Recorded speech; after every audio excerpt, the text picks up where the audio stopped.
اگلا سوال ہے ڈاکٹر اسرار احمد صاحب اور ڈاکٹر ذاکر نائک کا بیان کیا قرآن حدیث کی روشنی میں ہے؟ دیکھیے ڈاکٹر اسرار احمد صاحب گرو ہیں اور ڈاکٹر ذاکر نائک صاحب ان کے چیلے ہیں۔ ڈاکٹر اسرار صاحب کی صوفیت، غلط عقائد اور سارے بگاڑ کے باوجود ڈاکٹر ذاکر نائک صاحب نے ان کو اس ہندوستان میں متعارف کرایا ہے، بلکہ اعظم کیمپس کے گراؤنڈ میں ڈاکٹر اسرار صاحب کا پروگرام ڈاکٹر ذاکر نائک صاحب ہی نے کرایا تھا۔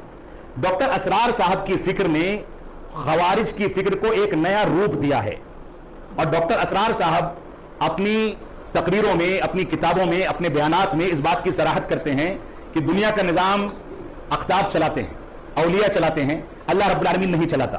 ڈاکٹر اسرار صاحب وحدت الوجود کے قائل ہیں، یعنی ہر چیز کو ایک کر دیا جائے، ہر چیز کے اندر اللہ موجود ہے۔ اس انداز کے غلط اور بگڑے ہوئے عقائد ان کے یہاں موجود ہیں۔ لوگ ان سے ایک چیز میں بہت متاثر ہیں، وہ چیز کیا ہے؟ ان کی زبان بڑی شاندار ہے۔ زبان تو بہت سے لوگوں کی شاندار ہوتی ہے۔ علی رضی اللہ عنہ کو جس نے قتل کیا تھا، جب خروج کا فتنہ اس کے اندر آیا، عمر بن خطاب رضی اللہ عنہ نے اسی شخص کے لیے باقاعدہ بچوں کی تعلیم کے خاطر قرآن مجید کی کلاسوں کا انعقاد کیا تھا۔ قرآن مجید اتنا خوبصورت پڑھتا تھا، اور اس کے اوپر جب حدن اس کو قتل کیا جانے لگا تو اس سے پوچھا کہ تم بتاؤ کچھ چاہتے ہو؟ تو کہتا ہے میں یہ چاہتا ہوں کہ میری پہلے گردن نہ کاٹی جائے، بلکہ پہلے انگلیاں کاٹ دی جائیں، پھر ہاتھ کاٹا جائے، پھر پیر کاٹا جائے، آخر میں میری گردن کاٹی جائے۔ لوگوں نے کہا ایسا کیوں؟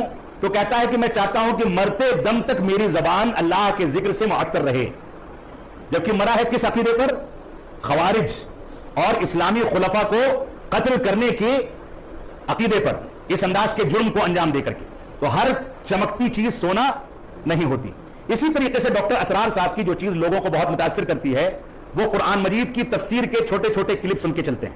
اگر قرآن مجید کی تفسیر، ان کی جو بیان کردہ تفسیر ہے، اس کو آپ منہج سلف کی تفسیر پر تولیں گے تو اکثر جگہوں پر یہ ملے گا کہ انہوں نے تفسیر بالرائے قائم کی ہے، یا خوارج کی تفسیر پر قرآن مجید کو سمجھایا ہے۔ منہج سلف کی تفسیر وہ پیش نہیں کرتے۔ اور ڈاکٹر اسرار صاحب، ڈاکٹر ذاکر نائک صاحب بھی آج کے دور میں اس بات کی صراحت کرتے ہیں، بلکہ ابھی ایک سال پہلے ہی، ایک سال کے اندر کا واقعہ ہے، ڈاکٹر اسرار کے زندگی پر جو پروگرام پاکستان میں ہوا، اس میں on line doctor Zakir Naik صاحب نے خطاب کیا، یعنی اب تک وہ ڈاکٹر اسرار کی فکر کے ساتھ ہیں، اور اس بات کی صراحت کر چکے ہیں کہ میں فلاں علماء کو اپنا آئیڈیل سمجھتا ہوں۔ جن کا بھی نام لیا ہے وہ سارے کے سارے اخوانی علماء ہیں، اخوان المسلمین کے علماء ہیں، غلط فکر کے علماء ہیں۔ جبکہ دوسری جانب یہی ذاکر نائک صاحب علامہ البانی پر، شیخ ابن باز پر ایسا تبصرہ کر دیتے ہیں جیسے ان کا کوئی مقام ہی نہ ہو۔ تو اس انداز کی فکر کے لوگوں کو نہ سننا چاہیے اور نہ ان سے کوئی چیز سیکھنی چاہیے۔ اللہ رب العالمین ہم کو اس بات کی توفیق عطا فرمائے۔ اگلا سوال